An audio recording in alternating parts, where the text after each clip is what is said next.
പെരിയ കേസിൽ വീണ്ടും പണപ്പിരിവുമായി CPIM. Party അംഗങ്ങളിൽ നിന്ന് 500 രൂപ വീതം പിരിച്ച് 2 കോടി സമാഹരിക്കാനാണ് പാർട്ടി തീരുമാനം. പണം പിരിച്ചത് ജില്ലാ സമ്മേളനത്തിന്റെ ഭാഗമായാണ് എന്ന് CPIM ജില്ലാ സെക്രട്ടറി MV ബാലകൃഷ്ണൻ പിന്നീട് വിശദീകരിച്ചു. ജില്ലയിൽ 28,970 അംഗങ്ങളാണ് CPIMനുള്ളത്. ഒരംഗം കുറഞ്ഞത് 500 രൂപ നൽകണം. പാർട്ടി നിയന്ത്രണത്തിലുള്ള സഹകരണ സ്ഥാപനങ്ങളിൽ ജോലി ചെയ്യുന്നവർ ഒരു ദിവസത്തെ ശമ്പളം നൽകണമെന്നാണ് നിർദ്ദേശം. ഈ മാസം 20-നകം പണം ജില്ലാ കമ്മിറ്റിക്ക് കൈമാറാനാണ് ജില്ലാ സെക്രട്ടറി ഏരിയ സെക്രട്ടറിമാർക്ക് നൽകിയ നിർദ്ദേശത്തിലുള്ളത്.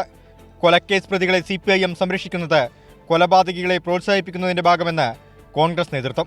എതിരാളികളെ കൊലപ്പെടുത്തുന്നതിന് വേണ്ടിയും എതിരാളികൾക്കെതിരായി അക്രമ പ്രവർത്തനങ്ങൾ നടത്തുന്നതിന് വേണ്ടിയുള്ള വലിയ പ്രോത്സാഹന പ്രവർത്തനങ്ങളാണ് CPM പാർട്ടി നടത്തുന്നത്. ഇത് അങ്ങേയറ്റം പ്രതിഷേധാർഹമായ ഒരു കാര്യമാണ്. എന്നാൽ പണം പിരിക്കുന്നത് ജില്ലാ സമ്മേളനത്തിന് വേണ്ടിയെന്നാണ് CPIM വിശദീകരണം. എന്നെ പാർട്ടി ഈ കാര്യത്തിൽ ഗൗരവമായ പരിശോധന ആവശ്യമായ കാര്യങ്ങൾ ചെയ്യുമെന്ന് ഞാൻ അന്ന് പറഞ്ഞിട്ടുണ്ട്, തുറന്ന് പറഞ്ഞിട്ടുണ്ട്.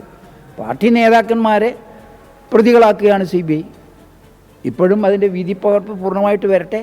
ഇവർ ചെയ്ത കുറ്റം എന്താണെന്നുള്ളത് നമ്മൾ വിശദമായി വായിച്ച് പഠിച്ച് എങ്ങനെയാണ് കോടതി ഇതിലെത്തിയിട്ടുള്ളത് എന്ന് നോക്ക്.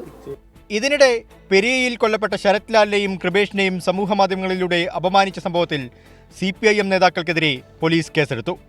ഇരുവരുടെയും കുടുംബം നൽകിയ പരാതിയിലാണ് ഉദുമ ഏരിയ സെക്രട്ടറി ഉൾപ്പെടെയുള്ളവർക്കെതിരെ ബേക്കൽ പോലീസ് കേസെടുത്തത്. 24 കാസർഗോഡ്.